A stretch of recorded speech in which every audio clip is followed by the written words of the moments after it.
Hi all, இந்த வீடியோவில் நம்ம வைட்டல் சைன்ஸ் தான் பார்க்க போகிறோம். ஸோ வைட்டல் சைன் அப்படின்னா நார்மலாக நம்மளோட பாடியோட பேசிக் ஃபங்க்ஷன்ஸை மெஷர் பண்ணி பார்க்குறது தான் vital sign.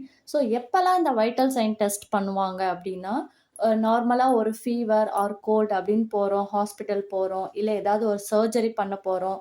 So சர்ஜரிக்கு பிஃபோராக and surgery ஆஃப்டராக நம்மளோட பாடியில் ஏதாவது சேஞ்சஸ் நடந்திருக்கா, இதை எல்லாத்தையுமே வந்துட்டு வைட்டல் சைன் வச்சு தான் மெஷர் பண்ணுவாங்க.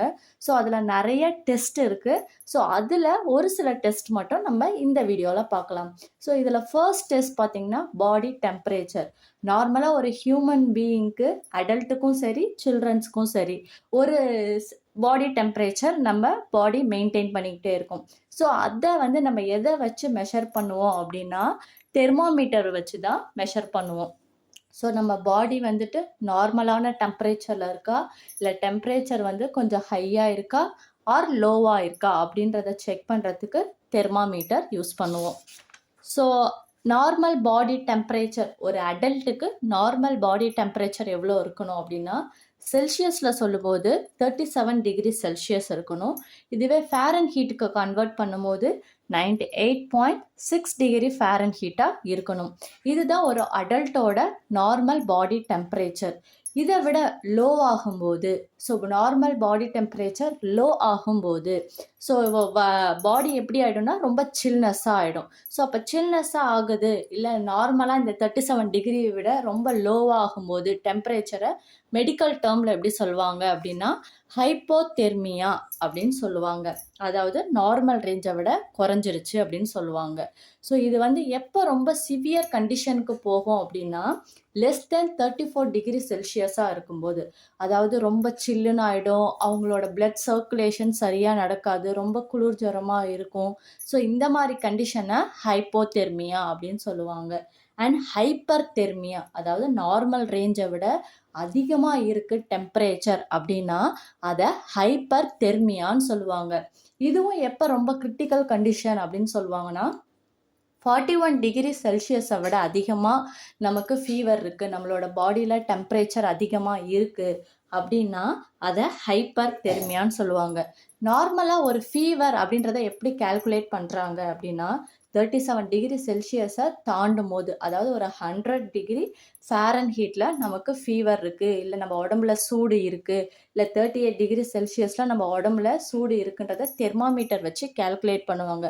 அதை கால்குலேட் பண்ணுற அந்த ஃபர்ஸ்ட் ஸ்டேஜை தான் வந்து நமக்கு ஃபீவர்னு சொல்கிறாங்க. ஸோ அதை விட ஹை ஆகும்போது ஹைப்பர் தெர்மியான்னு சொல்லுவாங்க. ஆர் அதை விட ரொம்ப லோவாக, நார்மல் ரேஞ்சை விட ரொம்ப லோவாகும்போது அதை ஹைப்போதெர்மியான்னு சொல்லுவாங்க. ஸோ இப்போ நமக்கு ஃபீவர் வந்துருச்சு, எடுத்த உடனே மெடிசன்ஸு, இன்ஜெக்ஷன்ஸ் அப்படி போகணுமா அப்படின்னு கேட்டால் கிடையாது. கம்பல்சரி என்ன பண்ணுவோம், நம்ம ஒரு ஹோம் ரெமிடிஸ் பண்ணுவோம். ஹோம் ரெமிடிஸில் வந்துட்டு பெஸ்ட் திங்காக என்ன பண்ணுவோம், நம்ம நெத்தியில் பத்து போடுவோம். ஒன்று. ரெண்டாவது என்ன பண்ணுவோம் அப்படின்னா, நிறைய ஃப்ளூயிட்ஸ் லாஸ் இருக்கும். ஸோ நம்ம பாடியில் டெம்பரேச்சர் ரைஸ் ஆகிருக்கு அப்படின்னா நமக்கு ஃப்ளூயிட்ஸ் லாஸ் வந்து அதிகமாக இருக்கும். ஸோ அப்போ லாட்ஸ் ஆஃப் ஃப்ளூயிட்ஸ் எடுத்துக்கணும். ஃப்ளூயிட்ஸுங்கும் போது நம்ம ஒரு ஃப்ரூட் ஜூஸோ ஆர் பொரிஜோ ஆர் வாட்டரோ கன்சியூம் பண்ணலாம். அதர்வைஸ் டீ, காஃபி இல்லை வந்து ஏதாவது சாஃப்ட் ட்ரிங்க்ஸ் எடுக்கிறது அப்படின்றது ராங் மெத்தட். அதுக்கப்புறம் என்ன பண்ணணும்னா, நல்லா ரெஸ்ட் எடுக்கணும். ஸோ ஒரு பாடி டெம்பரேச்சர் இன்க்ரீஸ் ஆகிருக்கு ஆர் லோ ஆகிருக்குங்கும் போது கம்ப்ளீட் பெட் ரெஸ்ட் அப்படின்றது ரொம்பவே முக்கியம். ஸோ இதுதான் வைட்டல்ஸில் பண்ணக்கூடிய ஃபர்ஸ்ட் டெஸ்ட். செகண்ட் டெஸ்ட் அப்படின்னு சொல்லி பார்த்தோம்னா பல்ஸ் ரேட். ஸோ பல்ஸ் வந்துட்டு நம்மளோட பாடியில் மெயினாக ஒரு 9 பிளேசஸில் வந்து வச்சு செக் பண்ணுவாங்க. அதாவது நம்மளோட ஹார்ட் வந்து பிளட்டை பம்ப் பண்ணி நம்ம உடம்புல இருக்க எல்லா ஆர்கன்ஸுக்கும் சென்ட் பண்ணுது. ஸோ அப்படி சென்ட் ஆகிற பிளட்டை வந்துட்டு நம்ம ஆர்டரிஸில் வந்துட்டு கை வச்சு எந்த அளவுக்கு நம்மளோட ஹார்ட் கண்ட்ராக்ட் ஆகுது அப்படின்றத இந்த பல்ஸ் மூலயமா கண்டுபிடிப்போம். ஸோ இப்போ பல்ஸ் செக் பண்ணுறதுக்கு என்ன எக்யூப்மெண்ட் யூஸ் பண்ணுவோம் அப்படின்னா, பல்ஸ் ஆக்சிமீட்டர் யூஸ் பண்ணுவோம். ஸோ ஒரு பல்ஸோட நார்மல் ரேஞ்ச் பார்த்திங்கன்னா 60 to 100 பீட்ஸ் per மினிட்டாக இருக்கும். 60லேருந்து 100க்குள்ளே துடிக்கணும் அப்படின்றது ஒரு நார்மல் ரேஞ்ச். ஒரு அடல்ட்டுக்கு ஒரு ஆவரேஜ் அப்படின்னு சொன்னோம்னா 72 பீட்ஸ் per minute அப்படின்னு சொல்லுவாங்க. ஸோ இந்த 60 to 100 பீட்ஸை விட ரொம்ப குறைஞ்சிருச்சு அப்படின்னா அதை பிராடி கார்டியா அப்படின்னு சொல்லுவாங்க. 60யை விட ரொம்ப குறைஞ்சி போணுச்சுன்னா அதை பிராடி கார்டியான்னு சொல்லுவாங்க. இதுவே 100 விட அதிகமாகிடுச்சு, எலிவேட்டட் ஆயிடுச்சு அப்படின்னா டெக்கி கார்டியா அப்படின்னு சொல்லுவாங்க. ஸோ இந்த மாதிரி நம்மளுக்கு பல்ஸ் இன்க்ரீஸ் ஆகும்போதோ இல்லை டிக்ரீஸ் ஆகும்போதோ நம்மளோட கான்ஷியஸ் என்ன ஆகிடும்னா லாஸ் ஆகிடும். ஸோ ரொம்ப வீக்காக இருப்பாங்க. ஸோ அதுக்கப்புறம் பார்த்தீங்கன்னா பல்ஸ் சுத்தமாக தெரியாமல் அவங்க என்ன ஆகிடுவாங்கன்னா மயக்கம் போட்டு கீழே விழுந்துருவாங்க.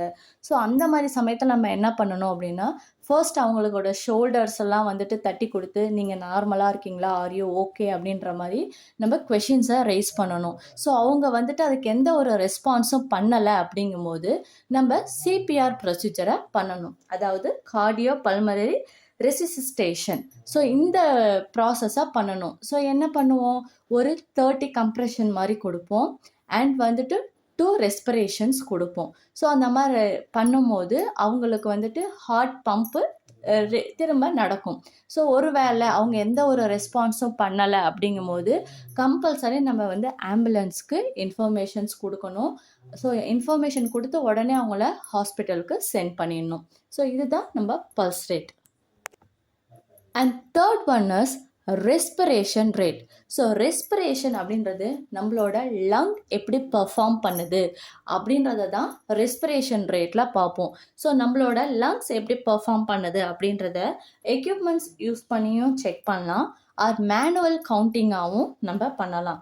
ஸோ ரெஸ்பிரேஷனுக்கு என்ன எக்யூப்மெண்ட்ஸ் யூஸ் பண்ணுவோம், ஸ்டெத்தஸ்கோப் யூஸ் பண்ணி நம்மளோட செஸ்டில் வச்சு நம்மளோட லங் எத்தனை அளவுக்கு ப்ரீத் இன் ப்ரீத் அவுட் பண்ணுது அப்படின்றத செக் பண்ணலாம்.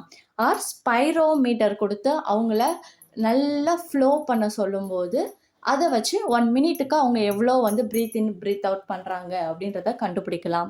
அப்படி இல்லைன்னா மேனுவல் கவுண்டிங்ன்றது நார்மலாக நம்மளோட ஐ விஷன்லேயே அவங்க செஸ்ட் எத்தனை டைம் அப் ஆகுது டவுன் ஆகுதுன்றதை கால்குலேட் பண்ணுவோம். இதுவே குழந்தைங்களா இருக்கும் பட்சத்தில் அப்டாமனில் கை வச்சு ஸோ அவங்களோட அப்டாமன் எத்தனை டைம் அப் அண்ட் டவுன் ஆகுது அப்படின்றத கால்குலேட் பண்ணுவோம். ஸோ இதுதான் ரெஸ்பிரேஷன் ரேட். ஸோ ரெஸ்பிரேஷன் ரேட்டோட அடல்ட்டுக்கான நார்மல் ரேஞ்ச் பார்த்தீங்கன்னா 16 to 20 பிரீத்ஸ் per minute. ஒரு நிமிடத்துக்கு 16லேருந்து 20 முறை வரைக்கும் அவங்க ப்ரீத் இன் ப்ரீத் அவுட் பண்ணுறாங்கன்னா இட்ஸ் நார்மல் அப்படின்னு சொல்லிட்டு அர்த்தம்.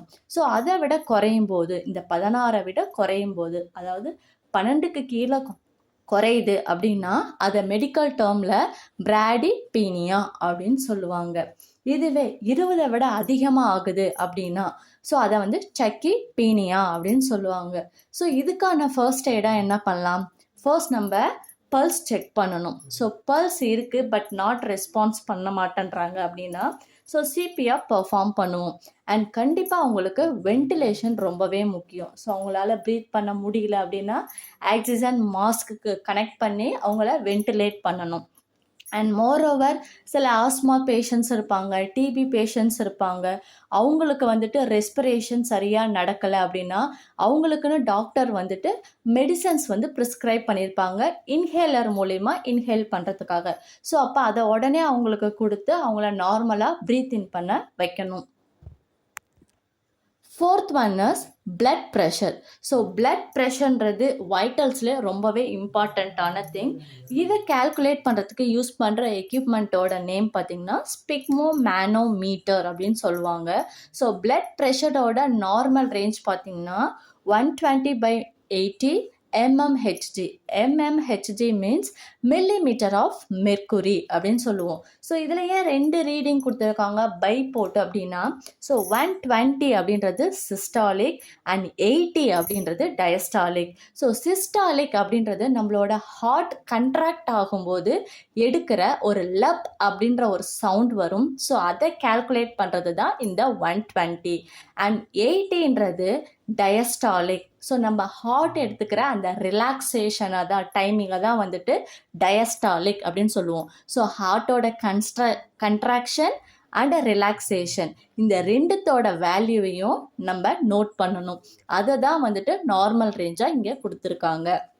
ஸோ இந்த நார்மல் ரேஞ்சை விட ரொம்ப குறையுது அப்படின்னா அதை வந்து லோ பிபி அப்படின்னு சொல்லுவாங்க. அப்படி இல்லைன்னா மெடிக்கல் டேர்மில் ஹைப்போடென்ஷன் அப்படின்னு சொல்லுவாங்க. ஸோ எப்போ இது சிவியர் கண்டிஷனாக இருக்கும், ஹைப்போ டென்ஷன் வருது இல்லை லோ பிபினா எதை கால்குலேட் பண்ணுவாங்கன்னா, சிஸ்டாலிக் வந்துட்டு 90ஆகவும் டயஸ்டாலிக் வந்துட்டு 60 இருக்குது அப்படின்னா அதை ஹைப்போ டென்ஷன் அப்படின்னு சொல்லுவாங்க. அண்ட் ஹைப்பர் டென்ஷன் ஹை பிபின்னு எதை சொல்லுவாங்கன்னா, ஸோ சிஸ்டாலிக் வந்துட்டு கிரேட்டர் தென் 120ஆகவும் அண்ட் டயஸ்டாலிக் வந்து கிரேட்டர் தென் 80ஆகவும் இருக்குது அப்படின்னா அதை ஹைப்பர் டென்ஷன் அப்படின்னு சொல்லுவாங்க. ஸோ இப்போ லோ பிபி ஆயிடுச்சு, வீட்டில் இருக்கும்போது லோ பிபி ஆயிடுச்சு, அவங்களுக்கு ஹோம் ரெமிடியாக என்ன பண்ணலாம் அப்படின்னா, ஒரு சால்ட் கண்டென்ட் அதிகமாக இருக்கிற ஃபுட்ஸை அவங்கள சாப்பிட சொல்லணும். அண்ட் ரெண்டாவது ஸ்மால் மீல்ஸாக, அதாவது கொஞ்சம் இடைவெளியில் கொஞ்சம் சாப்பாடை ஃப்ரீக்வெண்ட்டாக அவங்கள சாப்பிட வச்சுக்கிட்டே இருக்கணும். ஸோ அண்ட் கார்போஹைட்ரேட் ஃபுட்ஸை வந்துட்டு கொஞ்சம் அவாய்ட் பண்ணணும் அண்ட் சால்டட் ஃபுட்ஸை எடுத்துக்கணும். அண்ட் ஹை பிபியாக இருக்குது அப்படின்னா டெய்லிக்கு ஏதாவது ஆக்டிவிட்டீஸ் பண்ணிக்கிட்டே இருக்கணும். அண்ட் எக்ஸ்ட்ரா வெயிட் வந்துட்டு லாஸ் பண்ணணும்.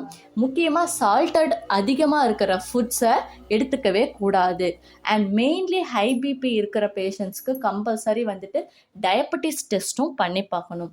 டயபெட்டிஸ் இருக்கிறவங்களுக்கு ஹை பிபி வரதுக்கான சான்சஸ் இருக்குது. அண்ட் ஹை பிபி இருக்கிறவங்களுக்கு இந்த டயபெட்டிஸ் வரத்துக்கான சான்சஸும் இருக்குது. ஸோ இந்த ஹை பிபிக்கு வித்தவுட் எனி சிம்டம்ஸோட கூட வரும். ஸோ அதனால் இதை சைலண்ட் கில்லர்னு கூட சொல்லுவாங்க.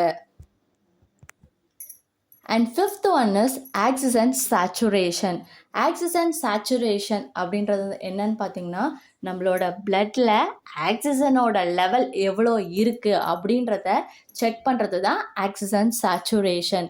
அதாவது நமக்கு எக்யூப்மெண்ட்ஸ் இருக்கும். பல்ஸ் ஆக்சிமீட்டர் சொன்னோம் இல்லைங்களா, அதிலே வந்துட்டு 2 இருக்கும். ஸோ பல்ஸ் ரேட்டும் இருக்கும், நம்ம பிளட்டில் ஆக்சிஜன் லெவல் எவ்வளோ இருக்குன்றதையும் நமக்கு பல்ஸ் ஆக்சிமீட்டர்லேயே காட்டும். ஸோ SpO2ன்னு போட்டு இருக்கும். ஸோ அது நார்மலாக எவ்வளோ இருக்கணும் அப்படின்னா 95% to 100% வரைக்கும் இருக்குன்னா இட்ஸ் நார்மல். ஸோ அவங்களுக்கு வந்து எந்த ஒரு வென்டிலேஷனும் தேவையில்ல, நார்மலாக ப்ரீத் இன் ப்ரீத் அவுட் பண்ணுவாங்க. இதுவே அதை விட குறையுதுன்னா அதை ஹைபாக்சீமியா அப்படின்னு சொல்லுவாங்க. அதாவது 92% விட ரொம்ப கீழே குறையுது, வென்டிலேட்டர் அவங்களுக்கு கண்டிப்பாக வைக்கணும், இல்லை ஆக்சிஜன் கன்சன்ட்ரேட்டரை வீட்டிலே நம்ம வந்து வச்சு அவங்கள பார்த்துக்கணுன்ற சுச்சுவேஷன் வருது அப்படின்னா அதை ஹைபாக்சீமியா அப்படின்னு சொல்லுவாங்க. நார்மலாக இருக்க ஒரு ஹியூமன் பீயிங், ஒரு அடல்ட்டுக்கு 95% to 100% ஆஃப் இருக்குது அப்படின்னா பிளட்டில் ஆக்சிஜன் சப்ளை கரெக்டாக இருக்குது அப்படின்னு அர்த்தம்.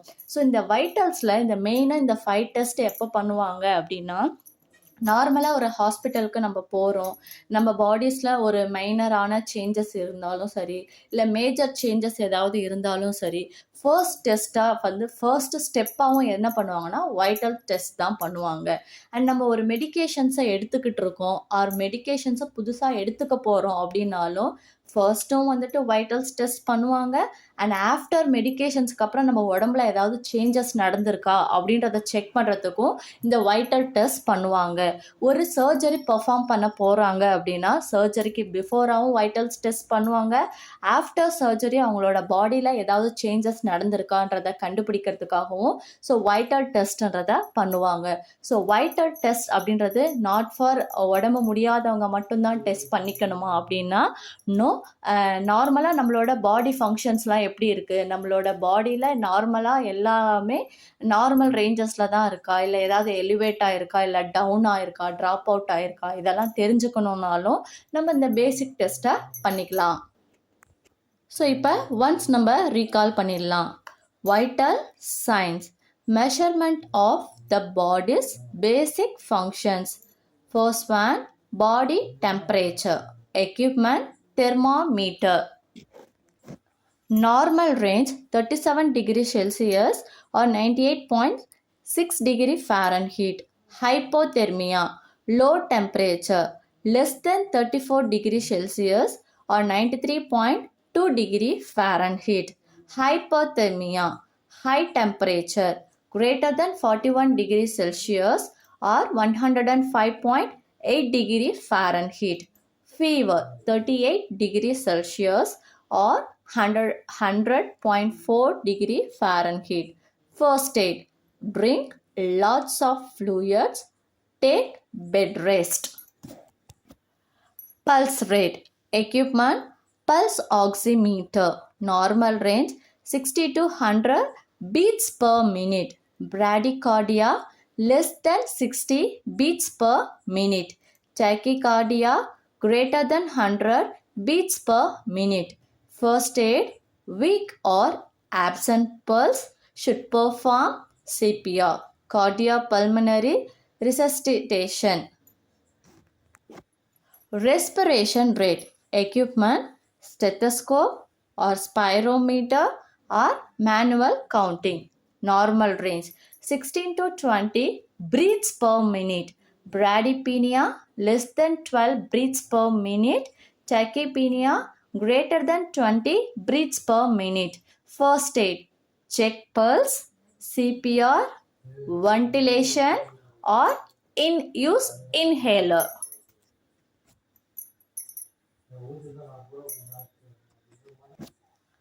Blood pressure. Equipment, sphygmomanometer.